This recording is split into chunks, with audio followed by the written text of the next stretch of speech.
Good morning. Welcome to this morning, this day, and this opportunity to be together in community, which is a time of joy and comfort, and today, silliness. My name is Ellen Greenwood. My pronouns are she, her, and hers. I am the worship associate for this service, or actually for today, I think I am really the assistant of Miss Rule. So, we hope you are ready for a little fun today. We welcome each one of you, whether you are here in person with us, whether you are watching now on YouTube or at a later time on YouTube. We are very pleased to have you with us here today. If you are lighthearted this morning, or as you watch this service from home, we hope that we will lift your spirits even further and you will finish this service with a light heart and a smile on your face. If you feel like you've been kind of beaten up by life in the last week or so, and the universe and everything's kind of bearing down on you, we hope that we will lighten your burden this morning.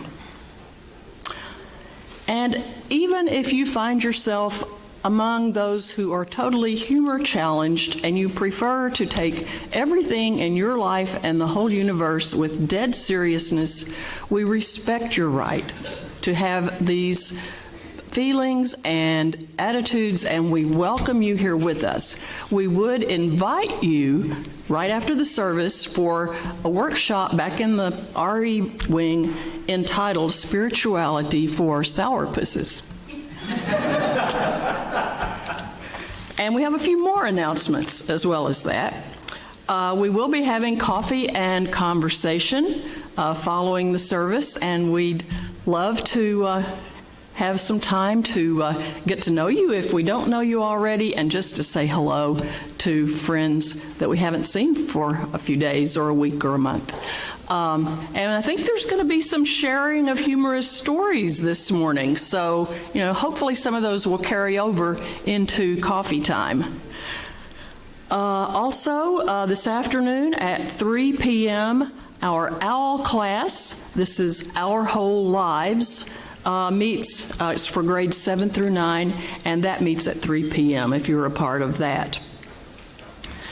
It's a new year, and in case you, or even if you didn't, you can still make a resolution to help Westside as we support Family Promise. We will be hosting Family Promise January 29th through February 4th, which is coming up very rapidly. We are still only providing dinners, and the families are sheltering in local hotels. But there is a link in the newsletter. You will notice that there are spots for gift cards as well as dinners for each night. And there's some more information about those gift cards and so forth in your order of service. And that is also in our very informative Wednesday newsletter. Elizabeth Corbett says that she has more information on the number of adults and children in each family and any dietary restrictions, and she will be putting those in the newsletter this Wednesday as well. So please help us with this very good work that we try to do in our community. If you like to read, the book group is reading a very interesting book right now called How to Be Perfect. And it has the correct answer to every moral question. Fittingly for us anytime, actually, but especially for this service, it's good to point out that this book is written by Michael Schur, who is a wonderful comedic writer, and I believe wrote for The Good Place and what else? Parks and Recreation, maybe. But anyway, he's very humorous, but he's also very knowledgeable in world philosophy and makes it a little bit more palatable than other people might. And at this time, I would like to introduce our minister, the Reverend Carol Baudot. This morning we are calling her the Minister of Mirth, and she has an announcement for us also. Oh, the job description keeps changing. Good morning, everybody. It's good to see you all. If I haven't met you yet, virtually or in person, I'm Reverend Carol Baudot, privileged to serve here. My pronouns are she, her, and hers. A couple of announcements to add.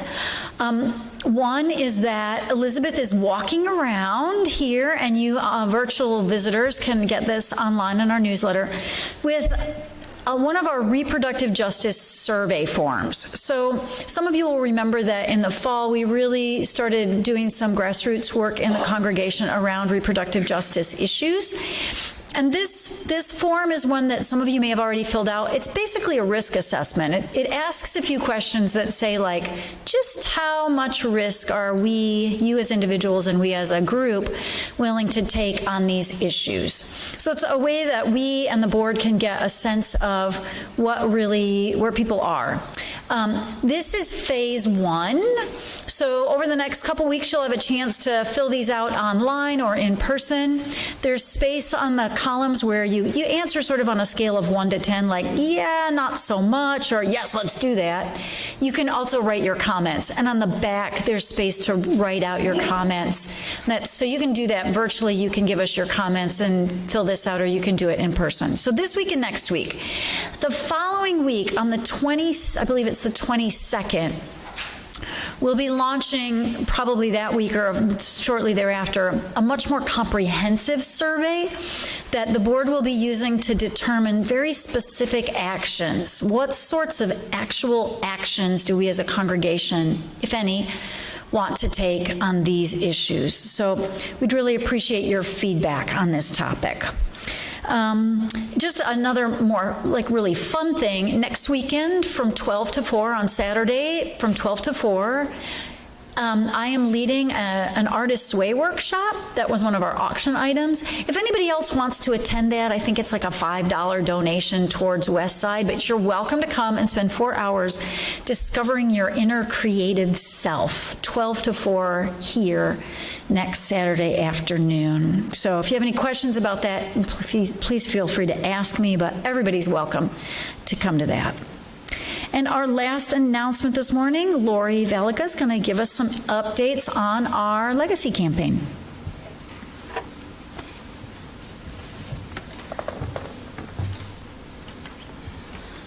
Hello, my name is Lori Velica. My pronouns are she and her, and I'm here to talk money. We have been running a legacy campaign for 4 months now, maybe a little over, and the object is to pay down the mortgage on the church. It has exceeded our hopeful, wishful thinking by quite a bit already. We started with a balance of the mortgage of over $82,000. We're down to $30,000 and not quite $100. That's incredible. It is incredible. In the month of December, when everybody was shopping and giving and paying into the year debts and everything else, we still brought in $2,400. So thank you, thank you, thank you. And I have been cheerleading for 4 months, and I'm going to switch caps a little bit today and beg. We've got 4 weeks left. And in looking at the numbers, I discovered that, well, let me tell you about another column on my roadmap up here. In pencil, every month, on the roadmap I have added in a line of Sharpie. And that was what we brought in. It was already in the bank. It was guaranteed. And above it, I penciled in $5,000 every month. What if we got $5,000 each month? And for the most part, we have vastly exceeded that. So we're at the last month, and I decided $5,000 didn't sound like enough. And so I put $10,000 up there. And that sounds really hard until I tell you that we've already had a very generous contribution in January that makes up more than half of that. So I'm really asking that we get less than, that's a terrible way to word it, but that we get a little under $5,000, and the magic of that is our balance on the mortgage would be under $20,000 if we can do that.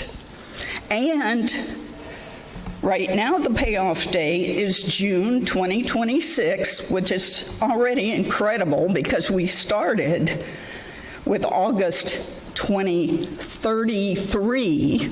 So we're way down. But if we can raise this additional money this month, we can go down to April of 2025. We're almost finished with the mortgage. That's incredible. So again, thank you for your generous contributions, and let's get a little bit more in January before we end our campaign in early February. Thank you.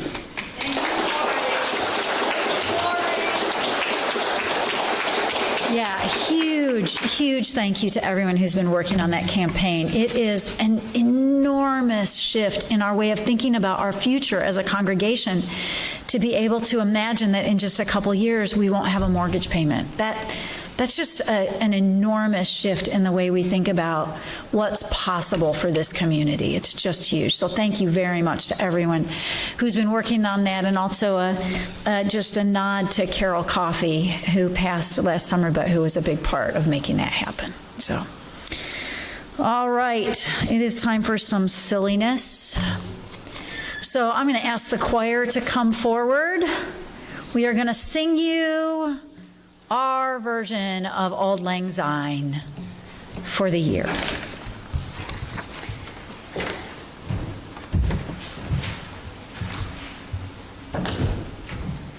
And if Sandra could give us a B flat.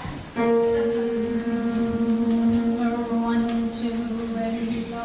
Should all of last year's messy bits be dropped and left behind, or shall we visit them again just one more time? For all the good and bad last year, for all the good and bad, we'll sing this silly ditty to recount the year we had. Back in the midst of all the grunt, when inflation never came, remember the important things like Johnny Depp's pain, or Will Smith's laughing Chris Rock, such a shot right up on stage, or Twitter bits from Elon Musk inviting lies and rage. For all the good and bad last year, for all the good and bad, we'll sing this silly ditty to recount the year we had. You can join in. Now surely you remember, friends, the climate's been so strange. Why, just last week from snow and ice to heat and sun it changed. So many things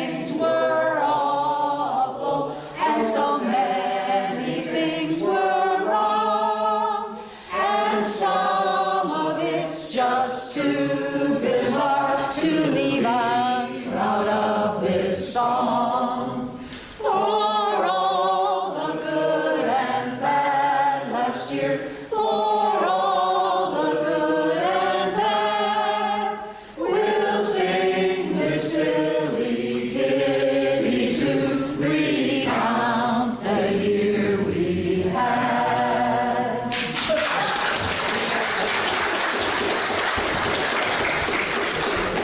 And we didn't even go back to 2021 or 2022, because we could have gone on for a really long time with that. Today, we will honor the tradition that has become one of West Side's most core spiritual practices, inviting a bowl to sing to us, to bring us into our center. Only today, we have a different bowl, and hopefully where it will bring you is to your funny bone. So as I invite the bowl to sing, I invite you to find the funniness in your heart.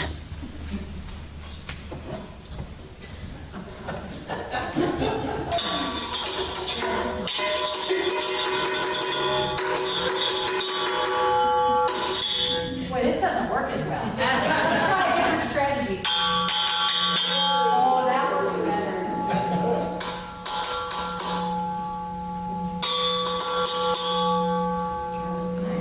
That's not so bad, huh? Very good voice. Maybe we should try a different bowl every week. See what happens.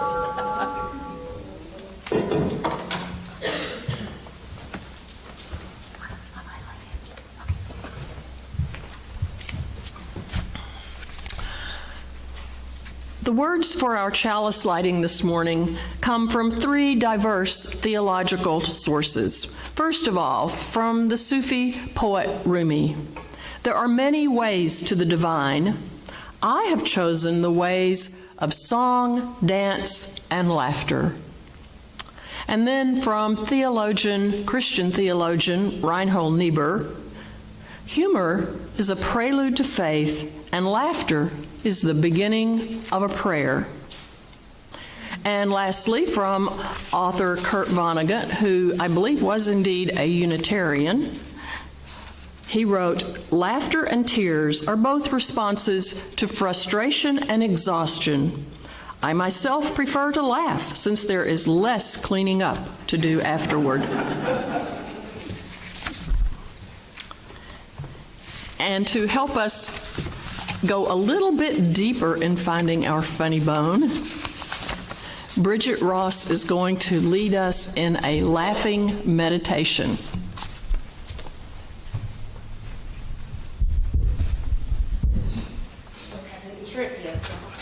That would be fun. I know, she wanted me to. Ellen wanted me to trip just so y'all could laugh. So hi everybody, my name's Bridget Ross. And did y'all say? Go ahead. Okay. And my pronouns are she, her, and hers. And I'm a certified yoga teacher, just so y'all know. I'm not just some crazy person. I might be, but anyway. And today I'm going to lead everyone in a laughing meditation. So I'm not going to make you exercise. We're just going to breathe. And breathing is yoga. That's what yoga is. It's breath. So you do all those exercises to get where you can breathe. So we're just going to breathe today. And I'll tell you a little bit about laughing. The act of laughing, whether it be voluntary or spontaneous, fake or real. So if y'all fake laugh, if you're for real laughing, you get the same benefits, which is awesome. The benefits of laughing are stress relief. It lowers your heart rate and your blood pressure. It stimulates your organs, increases endorphins. It soothes tension. And the long-term effects of laughing and laughing yoga is it improves your immune system, which we all need. It's a natural painkiller, which we all need. And it improves your mood, which we all need. So, there you go. Now, just a warning, it's going to feel awkward. It always feels awkward when you're like, let's laugh, and everybody's like, yeah, no. So we're going to do it anyway. And we're just going to be happy and feel the laughter, feel the happiness, feel the whatever. If you don't want to do it, you don't have to, but hey, we're all going to try, hopefully. So let's stand up. And this is the only exercise we're going to do. We're just going to shake it off. Just shake all of our whatevers off. And we can look around and laugh. We can be silly. Even this part makes us happy, hopefully. Get all those tensions and release them. Can everybody hear me okay? Since I keep moving. All right. So now, I want everybody to relax. So what we're going to do is we're going to put our hands on our belly. That's silly also. Most of us breathe through our chest, but we're going to breathe and laugh through our belly. And it makes us happy because we're ho-ho-ho, or whatever. But we'll put our hands here so we can feel our breath. And let's take a deep breath in, and when we breathe, we're going to try to push those fingers apart. So become one with your body and your belly. Embrace your happy belly. And just take a deep breath in.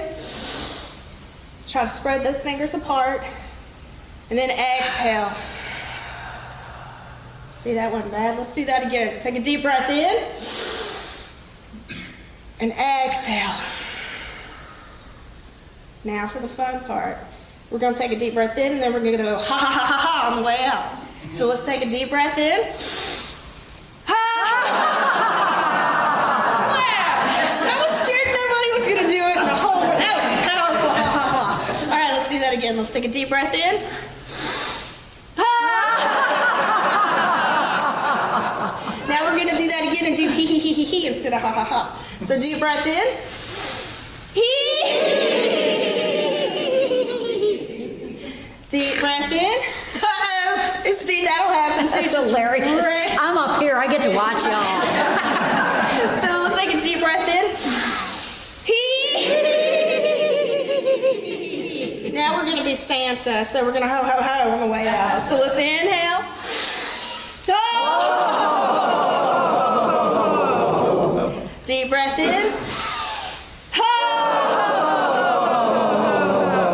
Now this last one is a free-for-all. You can look at your neighbor and laugh at your neighbor, laugh with your neighbor, and just laugh. So deep breath in. Whatever laugh.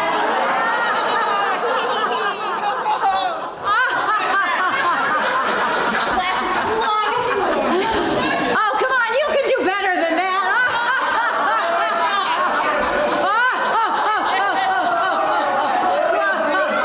You're getting the same benefits whether it's fake or real, y'all. Well, hopefully that was fun, and hopefully everybody's happy now.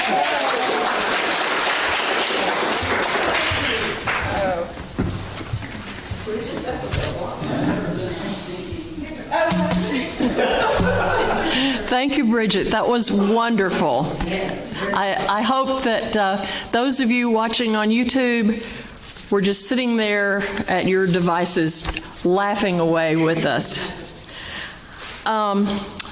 So here's a story I heard recently, a church story. Seems that a little girl became restless as the preacher's sermon went on and on, much past the time that a small child was willing to sit still.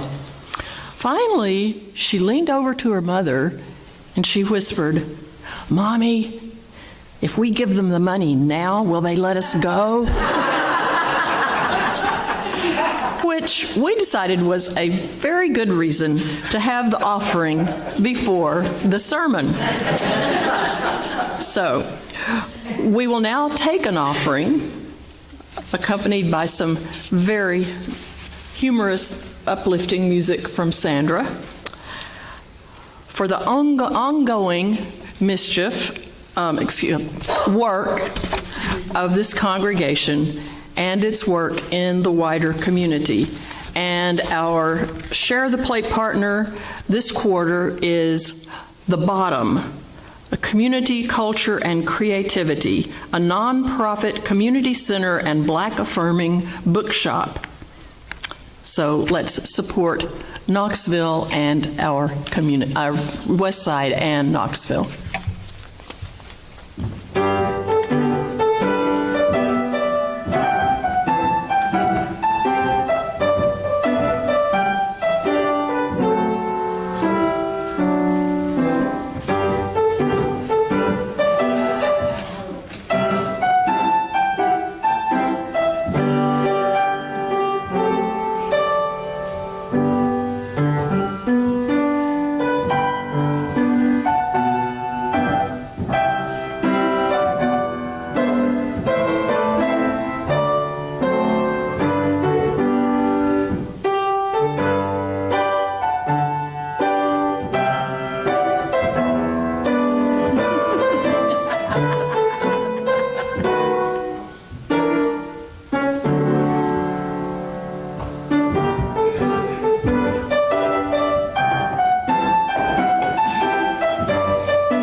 is fun not to take things so seriously once in a while, isn't it? It's been a serious last couple of years. All right, so today, as you can tell, we are honoring the spirit of laughter, because sometimes life is too ludicrous for words, right? So there's this great video series, the worship team and the choir, I can't remember whether it was both the worship team and the choir or just the worship team. We were talking recently about this video series that some of you may have seen that came out, it started coming out in 2020. It's a YouTube series by comedian Julie Nolke. And it went on actually for like 7 episodes. Ultimately, it's called Explaining the Pandemic to My Past Self. And in each of the videos, they're like 7-8 minutes long. In each of the videos, you see 2 versions of the comedian. A version that's from the future that comes back to warn the younger version about what's in store. So you've got this naive person in January of 2019 or whatever, and the Julie from the summer of 2019 comes back and is not allowed to actually say what actually happened between January and August, but is able to So she started making, they start out hilarious. They get more serious as the series progresses, but they're totally worth watching. She started making these videos in 2020 and had to keep adding new installments because just when you thought things were going to get predictable and normal again, it just got weirder for like a really long time. Some of the things that she mentions early on, these are more lighthearted bits. Dolphins in the Venice canals. You remember anybody remember that? Remember we were like, ooh, dolphins in the canal. She starts out by saying to her younger self, well, climate change has never looked better in the last few years. There are dolphins in the canals. The rise of Zoom stock. If you had Zoom stock in Zoom, that went up pretty good, right? Toilet paper shortages, right? And one of the funniest bits is the murder hornets. Remember the murder hornets? So, okay. Do you all remember the level of shock we were all experiencing? Life was just too weird for words. And it continues to this day. Like she doesn't even, address some of the really horrible things that happened. And then things started to get even weirder. Things got weird. Things that we talked about adding to the song that didn't get added was, political figures, NFTs, and presidential trading cards. Think about that for a minute, right? There's a lot of really weird stuff. Sometimes in the face of madness, we have to laugh. When The Simpsons becomes the single best predictor of our socio-political reality, we got to stop and at least have some humor, right? Because as Vonnegut said, sometimes that's what you got to choose. Okay, so in that spirit that it's all a little weird, we thought we would start this part of our service today with a little game. How many of you know Wait, Don't Tell Me from NPR? Okay, so Wait, Don't Tell Me is a game in which contestants, which are usually famous people, they hear a series of news stories and they have to decide which one is real and which ones are real and which ones are fake, right? Okay, so some of you may remember the slightly more personal, like teenage party game version of that, which is 2 truths and a lie. So we're gonna play 2 truths and a lie. Okay, so in that version of the game, someone will start with me, names 3 experiences they have supposedly had, and the listener's job is to decide which of these 3 things is a lie, too outrageous to be true, and which things actually happened. So I'm going to go first. There are a couple other people who are also going to do this. We're going to play a couple rounds. So the way it's going to work is this. I'm going to start by telling you all 3 things. And then I will go through them again slowly, and you get to vote with each one. You out there in virtual land, you can vote with just your, in your own space. People here are going to get to raise their hands. You will raise hands when you think I'm speaking the lie. Okay, these are about my life. All right? Now, also, rule number 1, if you happen to know the answer to this, no cheating. Don't be looking around at other people it's that one. Okay? All right. So here are 3 things that I say happened to me. Number 1, I'm going to say all 3 of them, and then I'll go through them slowly and you get to vote. Number 1, seeing a Bradley tank drive in the church parking lot.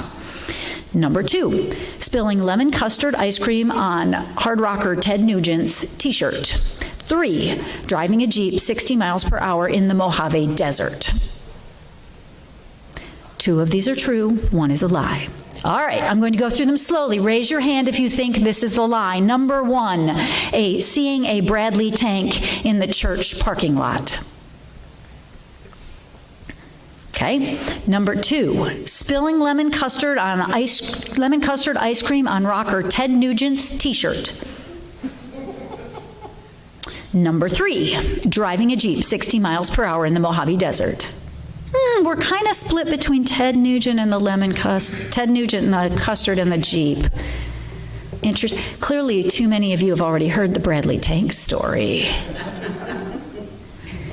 So I'm going to tell you these stories. How many of you have heard the Bradley tank story?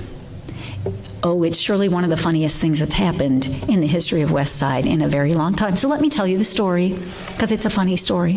So one day, I was here at about 8 o'clock in the morning. How many cars would you guess there are in the parking lot at 8 o'clock in the morning at West Side? Mine. 0. I got here one morning at 8 a.m. and the parking lot was entirely full. Every spot taken. And 2 of the spots had people in the cars. All of the handicapped spots were taken by cars that did not have placards on them. Whole parking lot full. And I came in at and by the way, I was delivering turkeys that day. Just happened because I was bringing turkeys from the farm. So I had a carload of turkeys. You can't make this stuff up, okay? I had a carload of turkeys that needed to be unloaded because some of our customers were picking up their turkeys. So I unloaded the turkeys, and then I walked back out to the parking lot. There were 2 cars. One was just a regular car, and one was a big old black pickup truck with a big black, huge, ginormous, tall, 10 by 12-ish trailer behind it. And they had people in them, and their engines were running, and I thought, this is very strange. So I went out, and one of the women had gotten out of one of the cars, and I was like, hi. She's like, hi. I said, what's up? She said, nothing, it's all good. And I was like, yeah, but what's up? And she's like, nothing, no problem here. And I was like, finally, I kind of got my serious minister face, and I said, so I'm the minister here, and this is private property, and I'd just like to know what's going on. Why are there so many cars? And all the people in the cars, the people in the 2 cars were looking at each other like, what do we do? What do we do? What do we do? So I was super suspicious, right? What do we do? What do we do? And then she looked at me and she said, law enforcement needs your parking lot, ma'am. I was like, what? So I came in and I called KPD. Excuse me, what's going on? And the KPD officer was like, oh, meanwhile, by the way, with me at the time were a couple of moms from the homeschool that's considering using our building. And they were like, so is it always like this? I was like, no. But wait, the story gets better.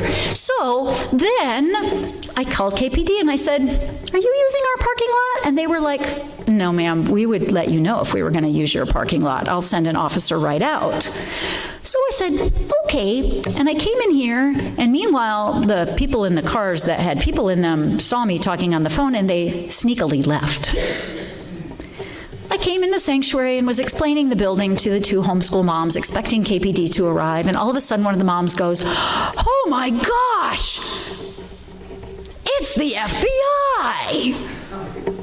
And I look out the window, and there's a Bradley tank going past the window of the sanctuary, totally serious. I run to the lobby, and sure enough, there's a Bradley tank parking in front of the front door, and an FBI van with many, many, many agents in full military gear running out of the van, carrying assault weapons into our parking lot.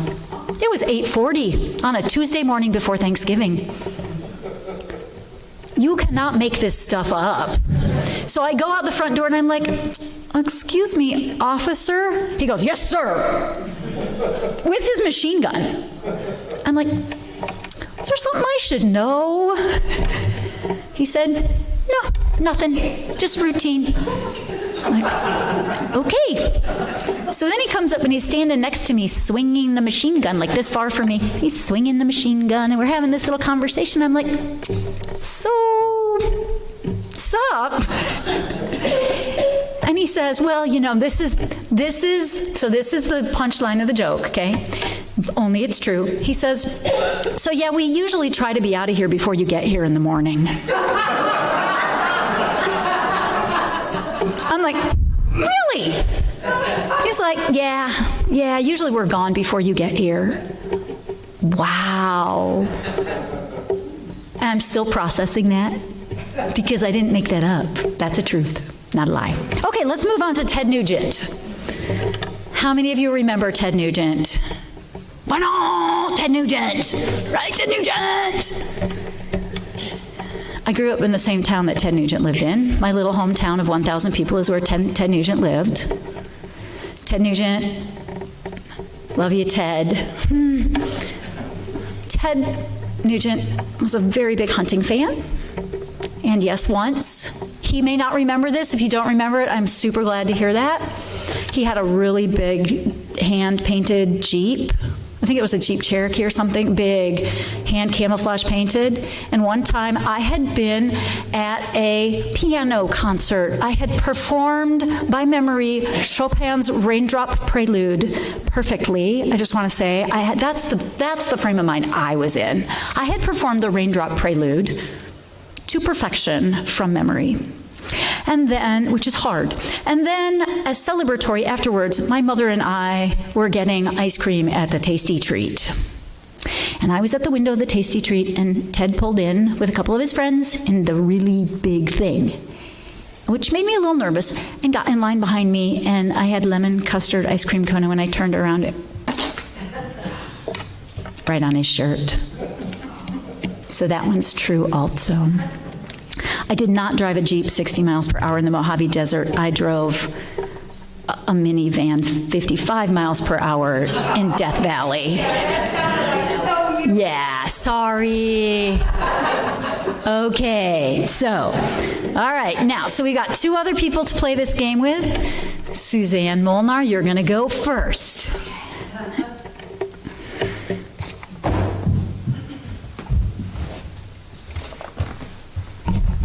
Warning, I cannot match that. Okay? She's a wonderful musician. She's a good writer. She's a wonderful minister, and she's a great comedian. Oh, what can I say?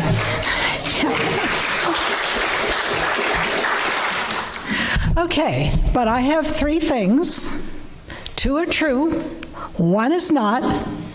From my life, and I'm going to give them to you in order. Starting back when I was in my mid-20s, lived in Southern California, was involved with a man I should not have been involved with, and we went to a beach bar in Malibu Beach and drank with, among others, Lee Marvin. And I acted very cool, like this is just another person, because, yeah, anyway. That's number one. Number two, about 10 years later, I'm living in Gainesville, Florida, with a man I was just married to, or was just about to marry to. I don't really remember. I was 33, 34. And we were heading down to the Everglades to camp, but we kind of meandered there, and we were over in the Miami area and stopped to pick up a couple more things we needed at a Publix, and in the quick check line right ahead of me was Dave Barry. How many people know who Dave Barry is? Yeah. And I was torn between being cool and being, oh, I love you. But I said, I don't want to bother you, but you're my favorite. Your column is my favorite thing in the Gainesville Sun. I think your writing's great. The third one, I think about 50 people who remember politics better than I do may be able to be more accurate about that. But anyway, I was visiting friend Joy in New Hampshire, and we went into a little coffee shop in Dover, New Hampshire. And I'm not sure exactly when it was, but if you're in New Hampshire, the primary season goes on forever. And Bill Bradley was there, who was running for president. And I didn't say anything. I'm not a New Hampshire voter. But Joy went up to him and said, "Oh, I hope you're nominated. It'll be the first time my husband and I ever voted for the same person." Yeah, my Joy is liberal, my brother is not. Way over there. Anyway, you're welcome to ask me any questions about any of those before you figure out which one it is that I am lying about. Anybody want me to elaborate on any of that? No, no. Okay, to recap, did I drink with Lee Marvin in a bar in Malibu? Did I talk briefly to Dave Barry in a checkout line near Miami? Or did I sort of meet but not really meet Bill Bradley? All right, so who's voting for Lee Marvin as the lie? Okay. Who's voting for Dave Barry as a lie? Who's voting for Bill Bradley as a lie? Yep. Well, the lie was Dave Barry. Yes. I would love to have done that. I would love to have met Dave Barry in any situation. Lee Marvin was, he was kind of half drunk, and Bill Bradley was campaigning. My fantasy of Dave Barry, of course, is that he'd be warm and friendly and yeah. So. Fantastic. Those are Okay, so now we're in a minute we're going to get to hear David Howell's two truths and a lie. But before we do that, Sandra, could we do Merzidotes? So as an interlude, this is the interlude portion of the sermon this morning. You will find in your order of service the lyrics to Merzidotes. Sandra's going to play for us, and if the choir would be willing, I'd invite you to stand up and kind of stand in front here and face the congregation. We will attempt to lead you. How many of you remember this song from like a billion years ago when we were little? Okay. So I'll play it through first, right? Okay, yes, she's going to play it all the way through first, so those of you who are younger than some of the rest of us will hear the tune and know what to do.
Okay, that was all the learning you get. Now you have to do it.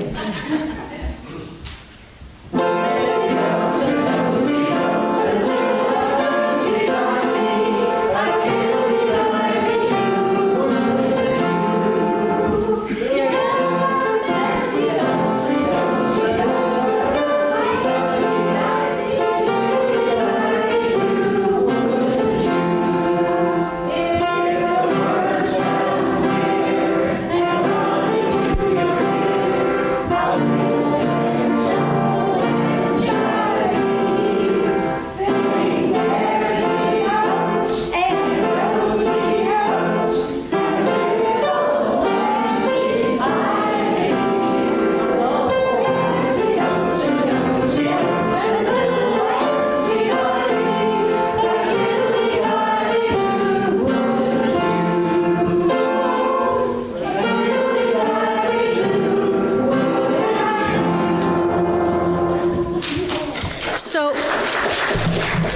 those of you who are younger, that's sort of like the older generation's version of spell check. Okay, where like you think one thing is what you're saying and like it comes out as something completely different. All right, David, are you ready? Yeah. It's your turn.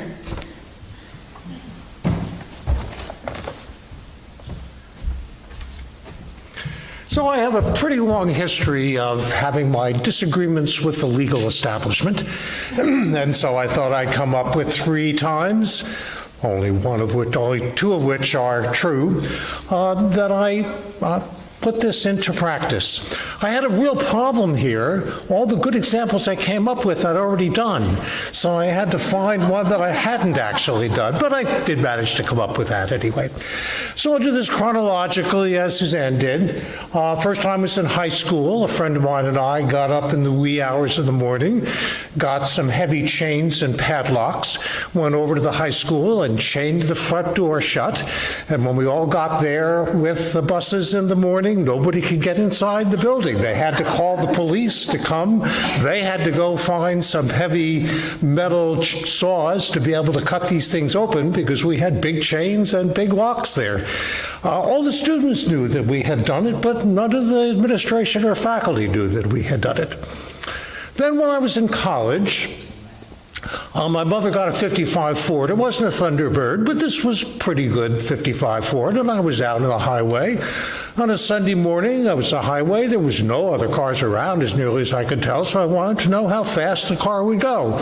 Well, I got it up to 110, and then when I slowed down, it turned out there was one other car on the road. It was a policeman, and he pulled me up, and I told him the story about what a wonderful student I was, and there was nobody there, and I just wanted to try it out, and he said, well, okay, I'll just give you a warning.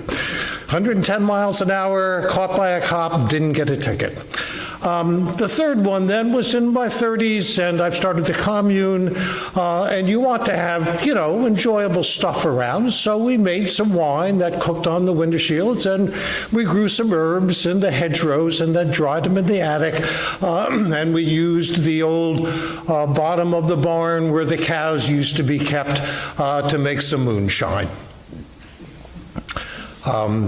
Those are 3. Nothing happened with any of those either. So all of these cases were cases of which I avoid any repercussions. So first one, chaining the high school shut. Second, driving 110 miles an hour, caught by a cop, don't get a ticket. Third one, living in a commune. You know what a commune is after all, and you want to have enjoyable stuff, in which we had wine and herbs and moonshine that we had all made ourselves. Okay. Number 1, the high school story. Voting for the lie. Is that the lie? Number 2 is the driving and not getting a ticket. Number 3 is the commune story. Again, they're all easily divided. Okay. The third one is partially false. I had to get something in there. I don't remember. I won't tell you which part of those 3 things. But one part of it was not true anyway. I don't remember what story I told to the cop, except I was a really good student, and this was in my mother's car, and there were no other cars around, and it took him a long time to catch me because he had a really old police car that I had to slow down for a while, but he did finally catch me. But I loved chaining the high school shut. Boy, that was such fun, and all of the other students knew who had done it. But I was a good student, you see, and I was mostly, as far as people knew, a law abider, not a law breaker. And I've kept that secret most of my life.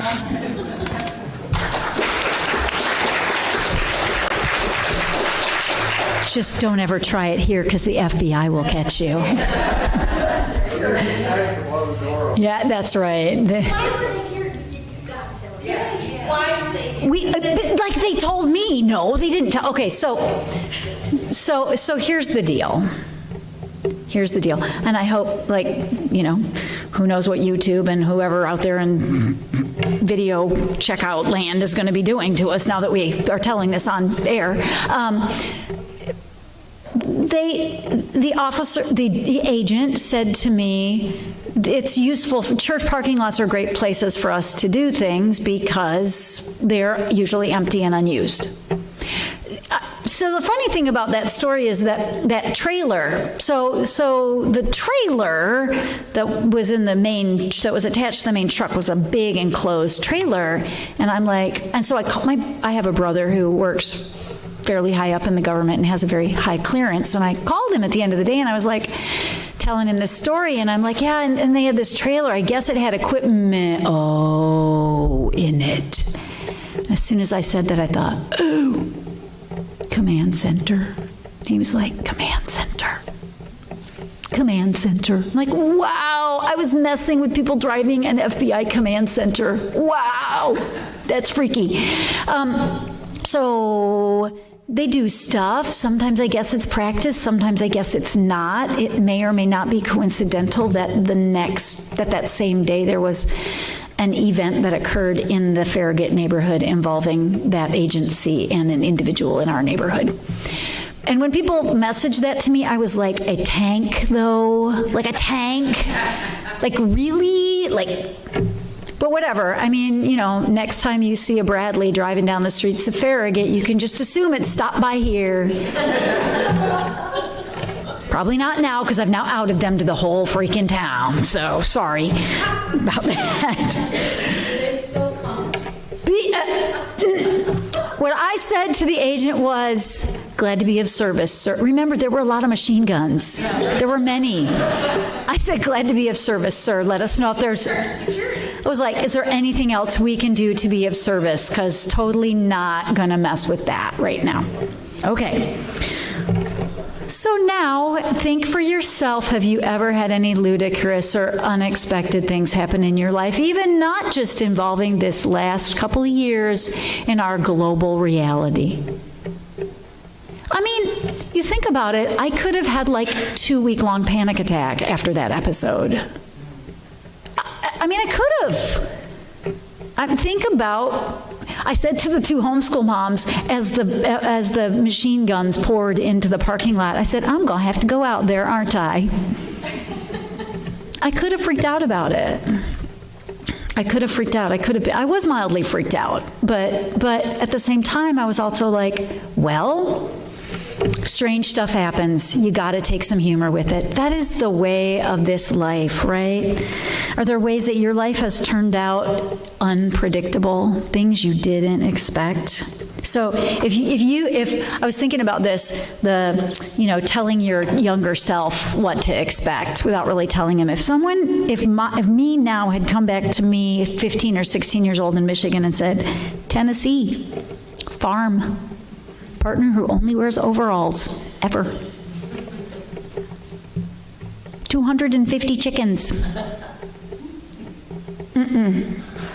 I would have said absolutely no way, no chance, no how, not going to happen. Not going to happen. If someone had said, so one day one of your very favorite activities is going to be clearing fence rows and getting jabbed by briars and poison ivy. And it is one of my absolute all-time favorite activities. I would have said absolutely no way. Last favorite thing, that if you'd said this to my 16-year-old self, I would have said, not a chance. One of my favorite activities, climbing in the bucket of the front loader on the tractor, being lifted 35 feet in the air with a sawzall, and repairing the barn roof. One of my absolute all-time favorite moments of my whole life. My 16-year-old self would have had nothing to do with that, right? So the thing is that this unexpected, we can later define it as good or bad. It can be horrifying or pleasantly surprising, but this is for sure. If you live long enough, if you are lucky enough to live long enough, you will learn that you can expect the unexpected in this life. Things are going to happen that you didn't see coming. It's unpredictable. It can be really good to keep our sense of humor in those moments. Laughter and tears are both healing balms in the ups and downs of the human experience. One of the best things about community, hopefully, is that we do both of those things together. That we have the space to be in sorrow, confusion, and also I have a sense of humor about the crazy ups and downs that life can take. So in that spirit of community sharing and seriousness, I'd like you all to rise as you are willing and able to join in our closing hymn, the Hokey Pokey. And you can do whichever, any or all of these things grab you. Choir, come on up front, because you are once again going to have to model. All right. Do y'all remember how this goes? Yes. We will guide you in it. All right. Let's begin. You put your right hand in, you put your right hand out, you put your right hand in, and you shake it all about. You do the hokey pokey and you turn yourself around, and that's what it's all about. You put your left hand in, you put your left hand out, you put your left hand in, and you shake it all about. You do the hokey pokey and you turn yourself around, and that's what it's all about. Take it to your legs. You put your right leg in, you put your right leg out, you put your right leg in, and you shake it all about. You do the hokey pokey and you turn yourself around, and that's what it's all about. You put your left foot in, you put your left foot out, you put your left foot in, and you shake it all about. You do the hokey pokey and you turn yourself around, and that's what it's all about. Now your head, you put your head in, you put your head out, you put your head in, and you shake it all about. You do the hokey pokey and you turn yourself around, and that's what it's all about. And now you're tiny. You put your hiney in, you put your hiney out, you put your hiney in, and you shake it all about. You do the hokey pokey and you turn yourself around, and that's what it's all about. And you put whatever you want in. Put your whole self in, you put your whole self out, you put your whole self in, and you shake it all about. You do the hokey pokey and you turn yourself around, and that's what it's all about.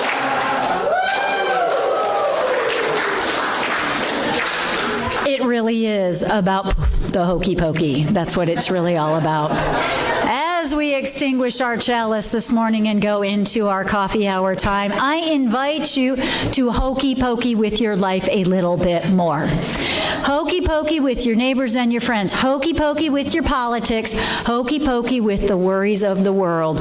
Just, imagine if every time some politician said something totally crazy, you went, I'm putting my right foot in, I'm putting my right foot, and you just did that. It would shift your mood. So we extinguish the chalice, but not the light of laughter and fun and the warmth of community and the spirit of life that it represents. Go enjoy.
Judy's joke. Hang on. Okay, so da da da da da. Shh. So, Judy, come up here so they can hear you. No, come up here. this is always so tall. Okay, a Christian nationalist and a Cherokee shaman and a UU minister went on a hike in the Smoky Mountains to help understand each other better. Well, they came to a river, and there was a two-man canoe tied to the shore. Well, the shaman said, "I know this river. It's too deep to wade across, and I need to get back to my tribe and tend to the dying." And the UU minister said, "I can't swim. I need to get back and lead a discussion group." And the Christian nationalist said, "Well, I have to get back to attend a prayer meeting, so you two take the canoe, and I'll walk."